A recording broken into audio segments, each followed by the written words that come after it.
নমস্কাৰ বন্ধুসকল, আপোনালোকৰ কাৰণে লৈ আহিছোঁ অত্যন্ত গুৰুত্বপূৰ্ণ খবৰ। National old pension restoration united front চমুকৈ NOPRUF-এ ভাৰতৰ প্ৰধানমন্ত্ৰী নৰেন্দ্ৰ মোদী ডাঙৰীয়ালৈ পত্ৰ প্ৰেৰণ কৰিছে। আৰু বন্ধুসকল, সংগঠনটোৱে অল্ড পেঞ্চন স্কিম OPS ঘূৰাই অনাৰ বাবে দাবী উত্থাপন কৰিছে। প্ৰধানমন্ত্ৰী নৰেন্দ্ৰ মোদী ডাঙৰীয়ালৈ লিখা পত্ৰখনত সংগঠনটোৱে কি দাবী উত্থাপন কৰিছে আমি চাই লওঁ আহক। Respected sir, considering the relentless struggle of over 1 crore NPS employees in the country, we extend our heartfelt gratitude to you for taking the time to seriously deliberate on the issue of restoring the old pension scheme.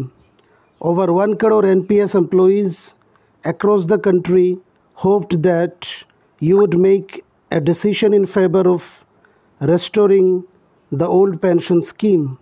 But this did not happen, leaving all NPS employees across the country disappointed. Sir, your government replaced the old pension scheme with the NPS in 2004, and now the decision you have made to change the NPS to the unified pension scheme is not in the interest of the 1 crore NPS employees in the country. You have divided the 1 crore NPS employees into 3 parts, which we all strongly condemn. This decision of the UPS has caused anger among the 1 crore NPS employees across the country, and all the NPS employees oppose the unified pension scheme UPS policy.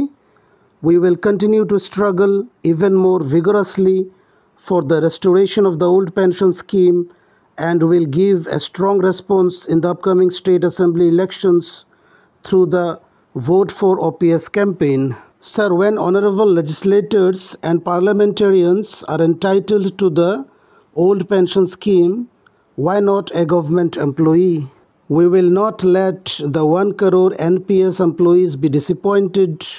We will achieve the old pension scheme. আৰু সেইমতে বন্ধুসকল, সংগঠনটোৱে লিখিছে, সমগ্ৰ ভাৰতৰ 1 কোটিতকৈও বেছি NPS কৰ্মচাৰীসকলে আশা কৰিছিল ভাৰত চৰকাৰে আকৌ অল্ড পেঞ্চন স্কিমটো ঘূৰাই আনিব, কিন্তু কেন্দ্ৰীয় চৰকাৰে অল্ড পেঞ্চন স্কিমৰ সমৰ্থন নকৰিলে, আৰু যাৰ ফলস্বৰূপে NPS কৰ্মচাৰীসকল হতাশ হৈছে। 2004 চনত আপোনাৰ চৰকাৰে অল্ড পেঞ্চন স্কিম ৰিপ্লেচ কৰি NPS আনিছিল, আৰু বৰ্তমানে যি UPS অনা হৈছে সেইটো চৰকাৰী কৰ্মচাৰীসকলে সমৰ্থন নকৰে। আপোনাৰ চৰকাৰে সমগ্ৰ ভাৰতৰ 1 কোটি NPS কৰ্মচাৰীসকলক 3টা ভাগত ভাগ কৰাৰ অপচেষ্টা কৰিছে, আৰু আমাৰ সংগঠনে ইয়াৰ তীব্ৰ বিৰোধিতা কৰিছোঁ। আৰু বন্ধুসকল, সংগঠনটোৱে লিখিছে, আহি থকা বিধানসভা নিৰ্বাচনবিলাকৰ ওপৰত লক্ষ্য ৰাখি ভোট ফৰ OPS কেম্পেইন আৰম্ভ কৰা হ'ব।